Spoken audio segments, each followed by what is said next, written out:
Horror games have been a major part of the gaming library since the gaming industry was born, and over the years, they have evolved and improved to reach levels we never expected.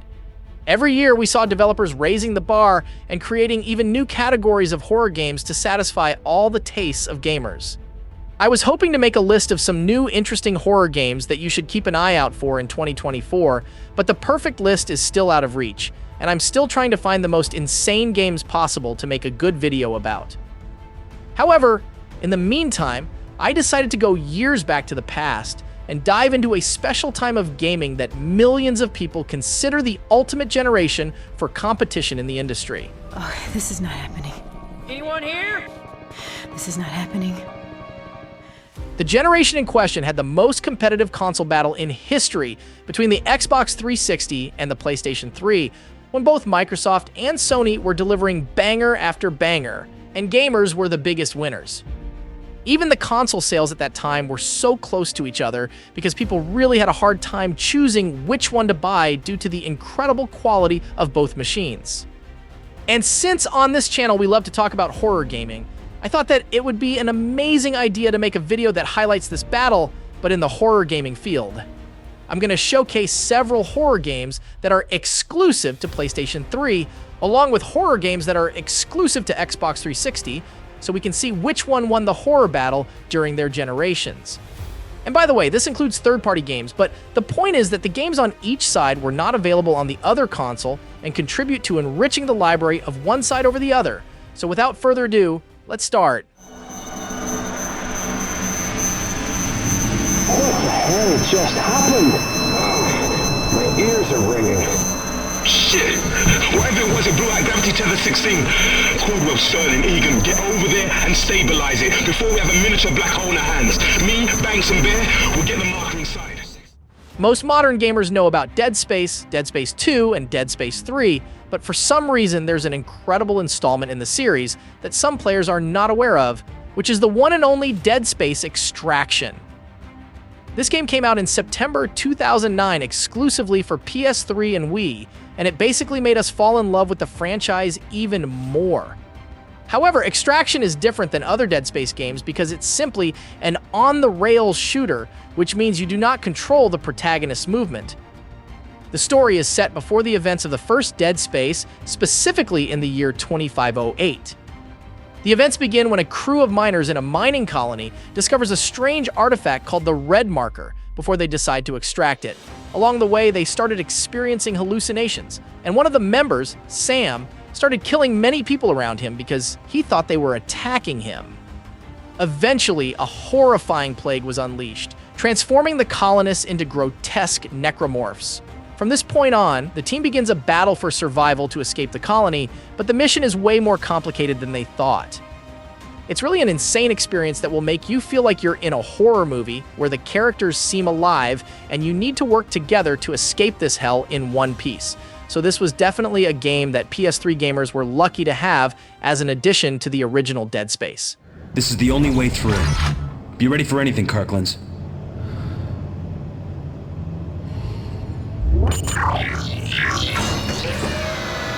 Shut up! I'm trying to think! PSEC, what's going on here? Stay out of this, cop! It's none of your business! Just tell me what the problem is, son. You don't want to hurt anyone, do you? No, you're trying to trick me. Hey, where is everybody? Hello? Oh, this is not happening. Anyone here? This is not happening. This is not happening. Aren't they supposed to be saving our asses? Looks like there's been a change of plans. It doesn't matter if you're a PlayStation fan or an Xbox fan, you can't deny that this game is one of the best zombie games ever created. Left 4 Dead is a game that most of us have incredible memories of because it's simply extremely fun in a way that you can't experience in most games. The original game was impressive enough for us, but the second was the perfect sequel that we needed. The game is set in the aftermath of an apocalyptic pandemic that has turned a large portion of the population into zombies, known as the Infected. The survivors must fight their way through multiple campaigns, which end with finding safe houses that act as checkpoints, with the goal of escaping at each campaign's finale. Another element that made the second game stand out was the diverse weaponry that we have here, and also the new crazy enemies that pose an extra challenge in our journey. It's got me!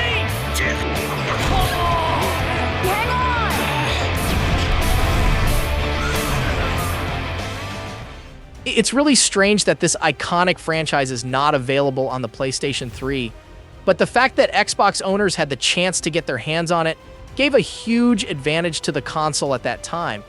You can also play it on PC, of course, but as I said earlier, the point here is that the game is available on one console and not the other.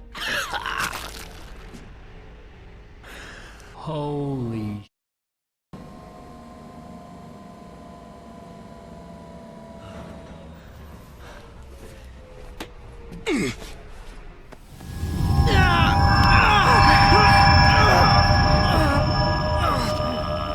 There is no escape.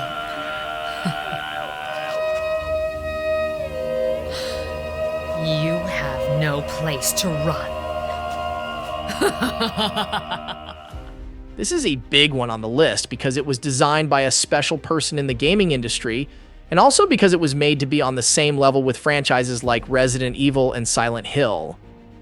The designer of this game is Keiichiro Toyama, the man who created the original Silent Hill and is behind the ideas that made it successful.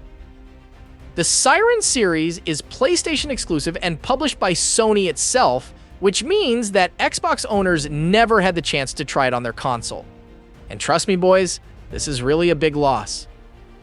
The latest installment is called Blood Curse, and it's the only one from the PS3 era that took advantage of the machine's power to improve the visuals and the mechanics significantly compared to the previous games.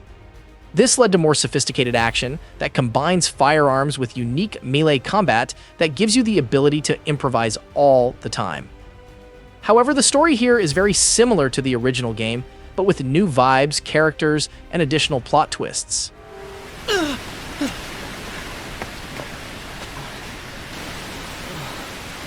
What's happening? I feel awful. The setting, as usual, is the Japanese village of Hanuda, a place where many notorious cult members live and creepy rituals are performed. These bizarre rituals eventually cause the villagers to be cursed and transformed into undead creatures that seem like zombies, but are much more violent, disturbing, and smart. You will live the journey from the perspective of multiple characters who must complete different chapters that intertwine with each other in the end and lead to a common outcome. Another huge update in this installment is that sight jacking is more convenient, and you can see what other people are seeing on a split screen, making it easier for you to keep track of your character and other events at the same time. Overall, this is definitely one of the best horror exclusives that PlayStation gamers have had the privilege to play and enjoy during epic gaming years like 2008. Now that you've started your new existence, well, I was waiting for you to wake up.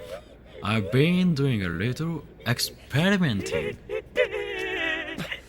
You're sick in the head!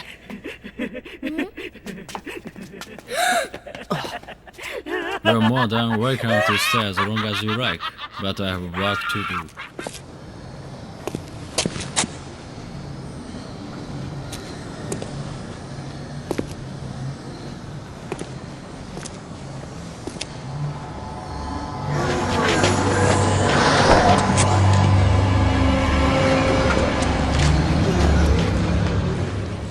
Just like Left 4 Dead is an iconic franchise in the genre, Dead Rising is also a game that shaped the zombie scene in the 2000s era. But what some people seem to forget is that this game was not available on the PlayStation 3, and only Xbox gamers were lucky to enjoy it on their consoles and satisfy their appetite for fighting hordes of the undead. It's really strange because this is a Capcom game, and they were known for making games for PlayStation for a long time, but obviously Xbox 360 flipped the script, and this is why this generation was epic when it comes to competition. Anyway, the series had multiple good games, but everyone agrees that the first game is superior to any other installment for so many reasons. Yeah. The story here revolves around Frank West, a photojournalist who becomes stuck in a shopping mall overrun by zombies. He must fight for his life, rescue other survivors, deal with psychotic people who are not zombies, and also discover the mystery behind this disaster. However, the good news is that Frank is a resourceful and confident character who will do whatever it takes to survive and get the scoop on the zombie outbreak. Regardless of the story, the experience is insanely fun, and you always have something that keeps you busy every second. This was also another reason that helped Xbox take a big step in becoming the favorite console of many gamers at that time, due to the popularity that this game achieved.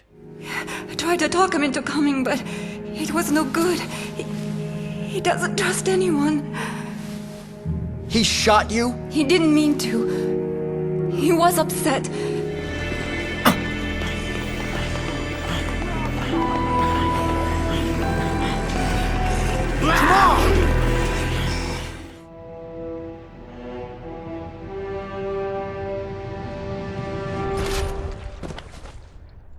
I killed Nathan Hale. I had no choice. He was becoming one of them. He could have stopped me, but I think he wanted to die. At least that's what I keep telling myself.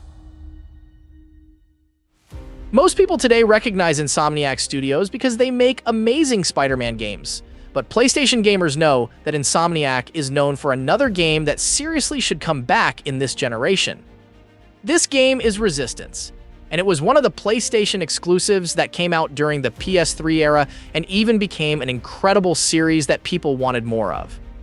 The series had multiple stunning installments, and the last one is Resistance 3, which came out in 2011 and really made us desperate for Resistance 4. It's hard to explain the story of this game to you if you haven't played the previous ones, but bear with me here because I'm going to try my best. Everything starts in 1953 when Lieutenant Nathan was killed at the hands of Joseph Capelli, but after his death, his body was recovered by a special research organization to study it. The reason for that is because Nathan was infected by a contagious disease, and they wanted to see if there's anything helpful they can discover from his body. Dr. Malikov eventually discovered a cure from Nathan's blood, which he then used to create a vaccine for the virus that's been the nightmare of everyone. However, Joseph got discharged from his position in the organization, and they saw him as the villain for killing Nathan, even though he was pushed to do it. Years later, Joseph got married and went to live in a community of survivors somewhere in Oklahoma. But the problem is that during this time, the virus literally infested the entire world, and almost 90% of humanity was either killed or transformed. The survivors found themselves forced to live under the ruins, using any resources they could get to stay alive on a deadly planet where the virus and the infected remain constant threats. Joe, what in the sandhill took you so long? Here, got your bullseye all fixed up. But don't worry, the protagonist here will not die without a fight, and every survivor must use whatever weapon is in their hands to defend themselves. The combat here is very intense, and the visuals are pleasing to the eye, but the most important aspect is that the story is compelling and interesting. So Resistance is without a doubt one of the biggest exclusives for PlayStation 3, and it's really sad that this outstanding franchise has disappeared for more than 12 years. Tommy Dean, tell us what you saw. About a dozen hybrids. And a stalker. Headed right down Main Street.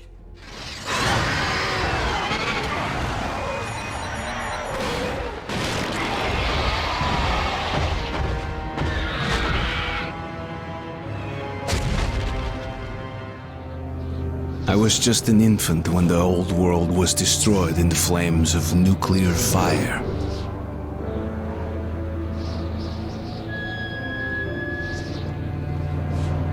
I, along with $40,000, were saved by retreating to the metro stations deep under the city. If you think PlayStation 3 gamers were lucky to have the ability to play Resistance on their console, while Xbox players can't, then allow me to tell you that Xbox gamers had the perfect alternative for that game, which is the one and only Metro 2033. This game has basically the same vibes and concept, but it adds a unique identity to it that forces you to recognize it and understand that it's an experience to be remembered for many years. Metro 2033 came out in 2010 for both Xbox 360 and PC, but PlayStation was not invited to the party at that time. Years later, it became available on PlayStation 4, but as I said again and again, the point here is that it came out for Xbox 360 and not PS3, because I'm pretty sure many people in the comments will scream at me for every third-party game and tell me that the platforms changed after years of its release.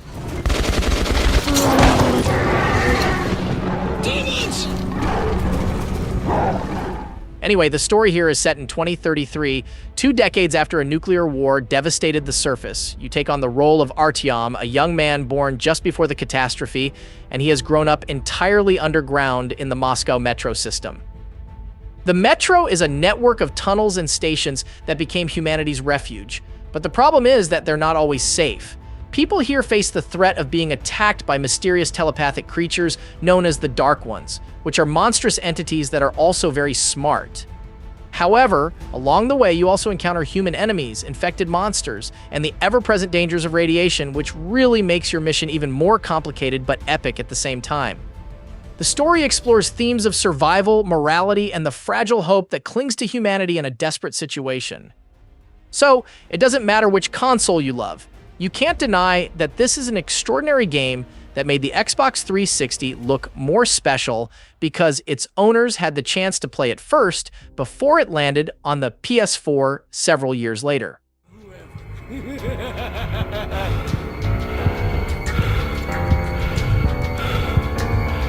maybe if you beg, we'll think about killing you quicker.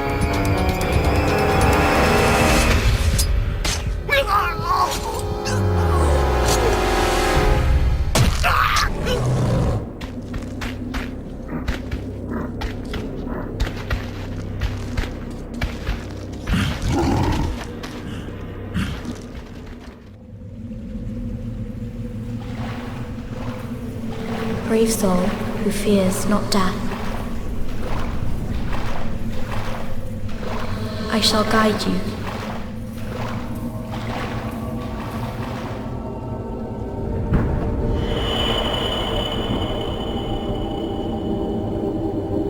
So that you may lull the old one back to slumber.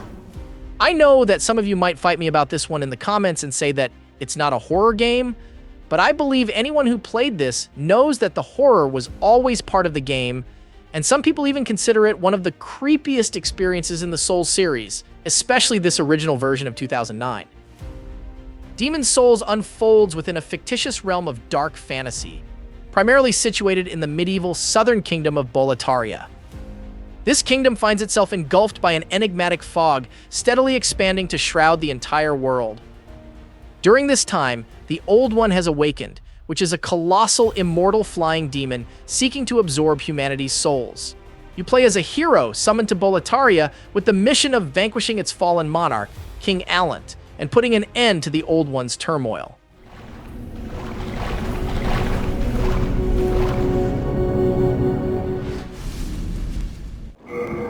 However, even though Demon's Souls is not recognized as a horror game, it was actually designed to be like one.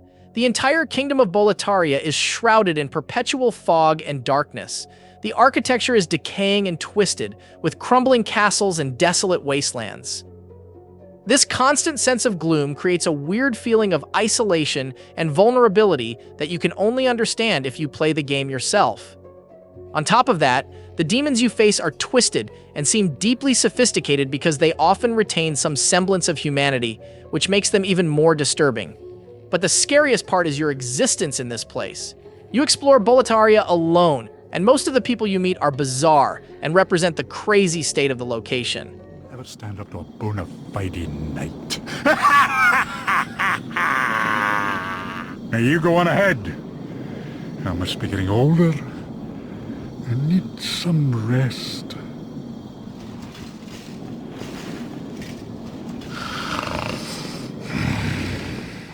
This led to a big debate in the gaming space on whether we should see the game from a horror perspective or not, especially since dark fantasy in general is actually something that has a horror side and it was meant to unsettle you.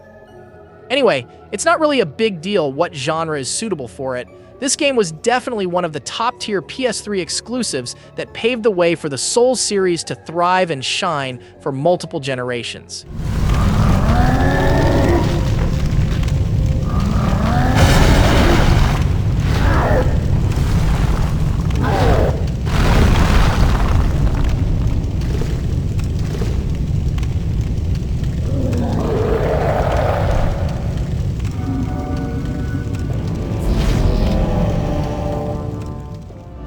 Nobody here has escaped losing people they cared about. We can't be soft-hearted about this.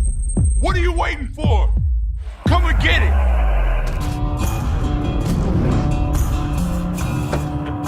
We've had enough of being on our own. We'd love to join you if you'll have us.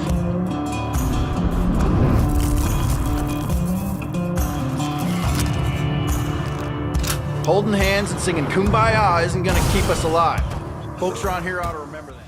If you enjoy surviving a zombie apocalypse in an open world where you can live the survival experience to the fullest, then I can assure you that State of Decay is basically everything you need. It basically contains every small aspect of surviving a zombie outbreak, including teaming with people to help each other, looking for food, weapons, and medication, and even driving any vehicle you see to travel faster. State of Decay throws you into the heart of a zombie apocalypse in Trumbull Valley, a fictional American countryside where you take on the role of Marcus Campbell, an everyday guy who stumbles back from a fishing trip to find his world turned upside down.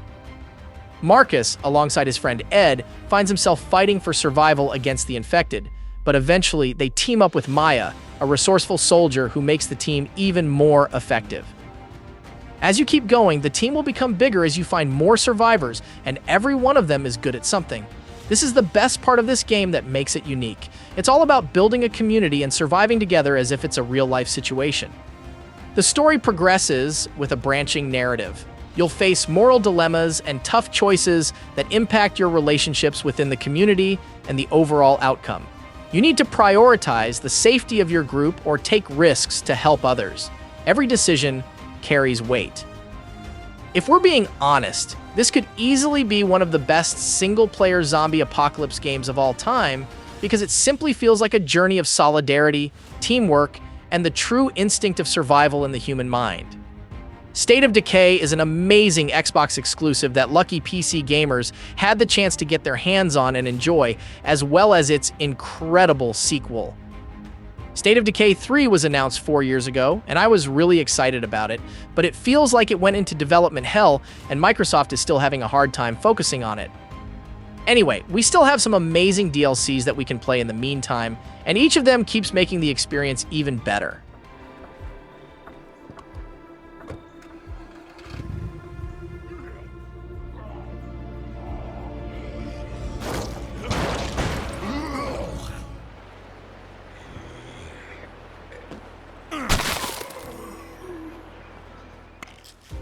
Now that I have showcased 4 games on each side, it's time to talk about some other important titles, but in a fast way to not make the video too long.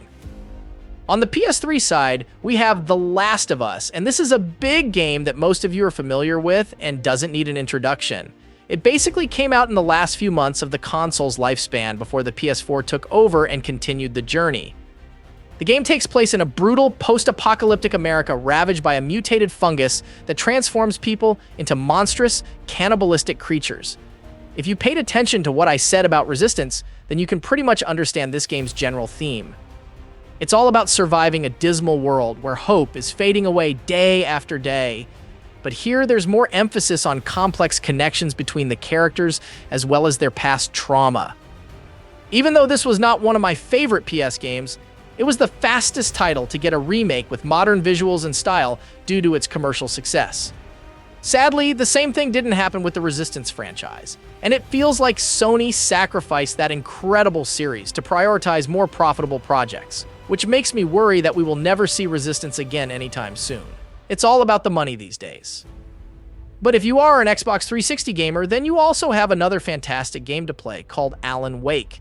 It's an experience that we didn't see coming and surprised gamers back in 2010 because we didn't know what to expect from this interesting yet mysterious title. However, as we went deeper into this game, we started to realize that it's the next big thing when it comes to survival horror. It puts you in the shoes of a famous writer who becomes stuck in a nightmarish parallel dimension called the Dark Place. But the problem is that he doesn't know how to get out or where he can find his missing wife. It's a very intriguing journey with an oppressive atmosphere, fun combat, and a story that keeps you curious. And the good news is that the game got even better with a masterpiece sequel that caught everyone's attention last year because of its high quality and deeper plot. Back to the PS3 side, we have the House of the Dead Overkill, and this one is a rail shooter but very popular among PS3 and Wii gamers. The game is set in 1991 in Louisiana and follows AMS Agent G and Detective Isaac Washington as they team up to investigate a series of mysterious disappearances in the fictional town of Bayou City. Papa Caesar will be dead. Once they go deeper into their investigation, they uncover a mutant outbreak caused by a mysterious figure known as Dr. Curian, and from this point on, the action begins, and you need to be ready to shoot some monsters and also shoot some more monsters.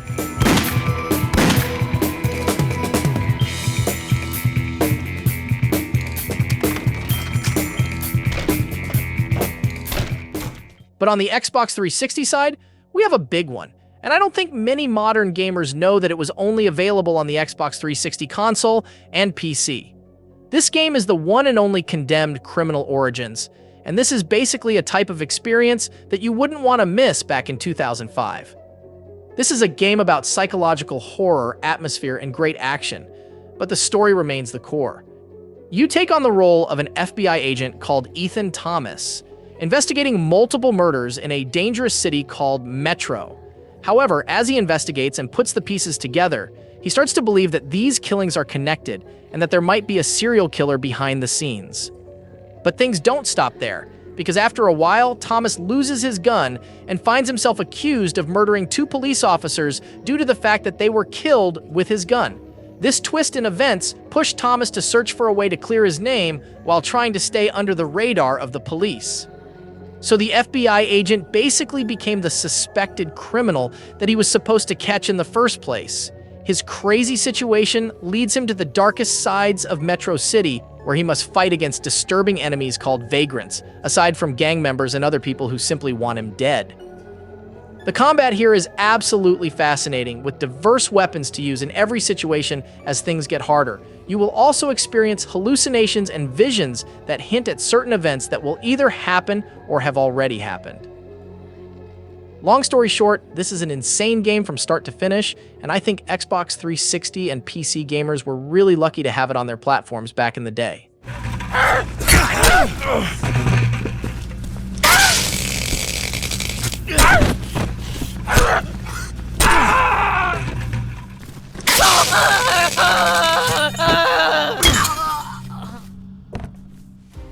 Okay, this is it, guys. 6 games on the PS3 side and 6 games on the Xbox 360. Each game is unique and has its own audience, but we can't ignore the fact that sometimes one of the consoles really wins a round against the other.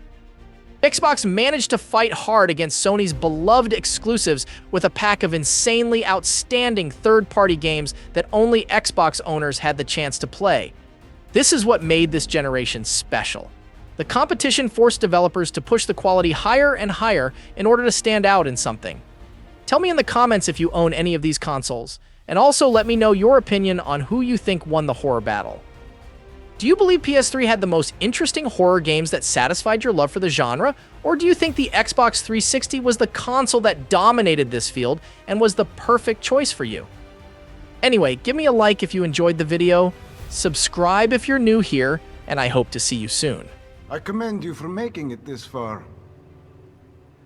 If perseverance were an art form, you would be a master.